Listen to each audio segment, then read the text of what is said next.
Hello friends, welcome back to my YouTube channel. आज हम भूकंप या अर्थक्वेक के बारे में पढ़ेंगे, तो पूरी जानकारी के लिए पूरा वीडियो अवश्य देखें। तो चलिए शुरू करते हैं। भूकंप या अर्थक्वेक पृथ्वी की सतह पर आंतरिक उथल-पुथल के कारण होने वाले कंपन को भूकंप या अर्थक्वेक कहते हैं। भूकंप के उद्गम स्थान को भूकंप केंद्र या फोकस कहा जाता है। भूकंप के उद्गम स्थान को क्या कहते हैं? भूकंप केंद्र या फोकस। भूकंप के केंद्र के ठीक ऊपर पृथ्वी की सतह पर स्थित बिंदु को अधिकेंद्र या एपिसेंटर कहते हैं। भूकंप के उद्गम स्थान से पृथ्वी की सतह के ठीक ऊपर स्थित बिंदु को क्या कहते हैं? एपिसेंटर या अधिकेंद्र। और जो भूकंप के एपिसेंटर और फोकस बिंदु होते हैं, यह 90 डिग्री पर स्थित होते हैं। जब भूकंप उत्पन्न होता है तो भूकंप से 3 प्रकार की तरंगें उत्पन्न होती हैं। यह तरंगें हैं प्राथमिक तरंगें, द्वितीयक तरंगें और सतही तरंगें। प्राथमिक तरंगों को पी वेव, द्वितीयक तरंगों को एस वेव और सतही तरंगों को एल वेव भी कहा जाता है। भूकंप उत्पन्न के समय 3 प्रकार की तरंगें उत्पन्न होती हैं। यह है प्राथमिक तरंगें, द्वितीयक तरंगें और सतही तरंगें। प्राथमिक तरंगों को पी वेव या प्राइमरी वेव, द्वितीयक तरंगों को एस वेव या सेकेंडरी वेव और सतही तरंगों को एल वेव या लब वेव भी कहा जाता है। प्राथमिक तरंगों की गति 8 किलोमीटर प्रति सेकंड, द्वितीयक तरंगों की गति 4 किलोमीटर प्रति सेकंड और सतही तरंगों की गति 2 किलोमीटर प्रति सेकंड होती है। यह डाटा आपको अलग अलग बुक में अलग अलग मिल सकता है, इसलिए आप इसे औसत मानकर चलें। प्राथमिक तरंगें सबसे कम क्षति पहुंचाती हैं, द्वितीयक तरंगें औसत क्षति पहुंचाती हैं, जबकि सतही तरंगें सर्वाधिक क्षति पहुंचाती हैं। भूकंप की सबसे खतरनाक तरंगें कौन सी होती हैं? सतही तरंगें या एल वेव। प्राथमिक तरंगें ठोस, द्रव और गैस तीनों में गति कर सकती हैं। द्वितीयक तरंगें केवल ठोस में गति कर सकती हैं और सतही तरंगें धरातल में गति कर सकती हैं। प्राथमिक तरंगों की प्रकृति अनुदैर्ध्य प्रकृति की होती हैं। प्राथमिक तरंगें किस प्रकार की प्रकृति की होती हैं? अनुदैर्ध्य प्रकृति की, जबकि द्वितीयक और सतही तरंगें अनुप्रस्थ प्रकृति की होती हैं। यह सभी डेटा आपको इन तरंगों के बारे में याद रखना है।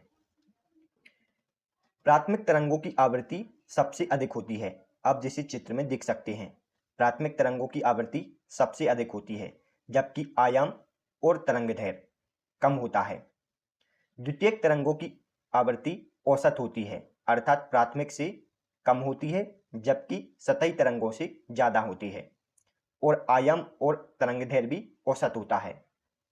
सतही तरंगों की आवृत्ति सबसे कम होती है, जबकि इसका आयाम और तरंगदैर्ध्य यह अधिक होता है।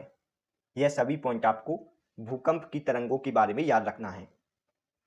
अब भूकंप आने के मुख्य कारण क्या हैं? भूकंप मुख्यतः ज्वालामुखी विस्फोट, हिमखंडों के खिसकने से, नवीन बलित पर्वतों के कारण और पृथ्वी की प्लेटों के असंतुलन के कारण उत्पन्न होते हैं। भूकंप आने का सबसे मुख्य कारण पृथ्वी की प्लेटों में असंतुलन है। जब पृथ्वी की 2 प्लेट पास पास आती हैं तो उसमें अभिसरण होता है और इस प्रकार उत्पन्न भूकंप को विनाशी भूकंप कहते हैं।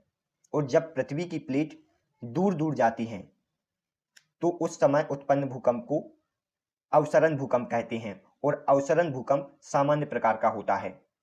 और जो पृथ्वी की प्लेटों में गति होती है, उन गति को टेक्टोनिज्म कहा जाता है। पृथ्वी की प्लेटों में गति को क्या कहा जाता है? टेक्टोनिज्म।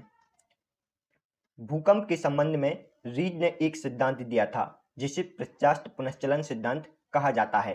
भूकंप की उत्पत्ति के संबंध में रीड ने एक सिद्धांत दिया था, जिसे क्या कहा जाता है? प्रत्यास्थ पुनश्चलन सिद्धांत। इस सिद्धांत के अनुसार प्रत्येक चट्टान में तनाव सहने की क्षमता होती है। उसके पश्चात यदि तनाव बल अधिक हो जाए तो चट्टान टूट जाती है और टूटा हुआ भाग पुनः अपने स्थान पर वापस आ जाता है। इस प्रकार की चट्टान में भ्रंशन की घटना होती है और भूकंप उत्पन्न होते हैं। यह है रीड का प्रत्यास्थ पुनश्चलन सिद्धांत। अब हम विश्व के भूकंपीय क्षेत्र को पढ़ेंगे। पूरे विश्व को मुख्यतः 3 भूकंपीय क्षेत्र में बांटा गया है। यह कौन कौन से हैं? एक है प्रशांत महासागरीय पेटी, दूसरा है मध्य महाद्वीपीय पेटी और तीसरा है मध्य अटलांटिक पेटी। जिसे आप चित्र में देख सकते हैं। प्रशांत महासागरीय पेटी में लगभग पूरे विश्व के 63% भूकंप आते हैं। मध्य महाद्वीपीय पेटी में 21% भूकंप आते हैं और इसी क्षेत्र में भारत आता है। हमारा भारत किस क्षेत्र में आता है? मध्य महाद्वीपीय पेटी में। और मध्य अटलांटिक पेटी में लगभग 16% भूकंप आते हैं। अगर हम अपने भारत की बात करें तो भारत को 4 भूकंपीय जोन में बांटा गया है। इससे पहले 5 भूकंपीय जोन थे। 5 भूकंपीय जोन कौन कौन से थे? Zone first, zone second, third, fourth और फिफ्थ। लेकिन अभी हाल ही में जोन प्रथम को खत्म कर दिया गया है। इस कारण भारत में 4 भूकंपीय जोन हैं, जिसे आप चित्र में देख सकते हैं। अब हम भूकंप से संबंधित कुछ महत्वपूर्ण तथ्यों को पढ़ेंगे।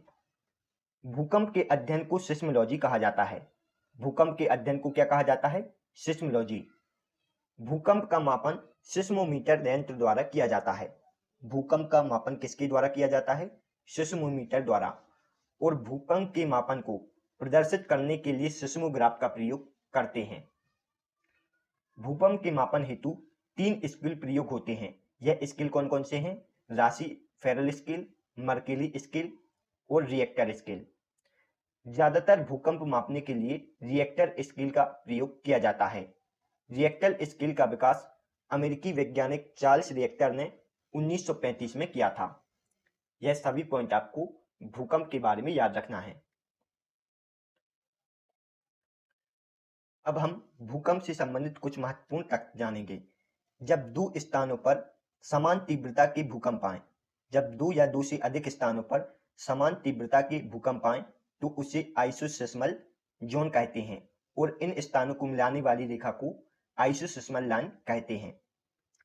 और जब 2 या 2 से अधिक स्थानों पर समान समय में भूकंप आए तो इसे होमोसिस्मल जोन कहते हैं और इन स्थानों को मिलाने वाली रेखा को होमोसिस्मल लाइन कहा जाता है। जब भूकंप आता है तो इससे पहले हमें कुछ चेतावनी मिलती है। भूकंप आने के पहले हमें क्या क्या चेतावनी मिलती है? वायुमंडल में रेडियन गैस की मात्रा में वृद्धि हो जाती है और वायुमंडल में एकदम से इलेक्ट्रोमैग्नेटिक वेग में वृद्धि हो जाती है। यह भूकंप आने के कुछ संकेत हैं। अब हम सुनामी के बारे में जानेंगे। सुनामी जापानी भाषा का एक शब्द है। सुनामी का अर्थ होता है तट पर आने वाली तीव्र समुद्री लहरें। सुनामी का अर्थ क्या होता है? तट पर आने वाली तीव्र समुद्री लहरें। समुद्र के अंदर भूकंप आना सुनामी का मुख्य कारण है। जब समुद्र में भूकंप आता है तो इससे सुनामी उत्पन्न होती है, जिसे आप चित्र में देख सकते हैं। समुद्र के अंदर जमीन खिसकने और ज्वालामुखी फटने से सुनामी उत्पन्न होती है। यह सभी पॉइंट आपको सुनामी और भूकंप के बारे में याद रखना है। Thanks for watching. दोस्तों, यदि आपको हमारी वीडियो पसंद आई हो तो प्लीज़ वीडियो को लाइक और चैनल को सब्सक्राइब जरूर करें। तो मिलते हैं नेक्स्ट वीडियो में। तब तक के लिए गुड बाय। आप इस वीडियो से रिलेटेड पीडीएफ को हमारे टेलीग्राम ग्रुप से डाउनलोड कर सकते हैं, जिसका लिंक डिस्क्रिप्शन में दिया हुआ है।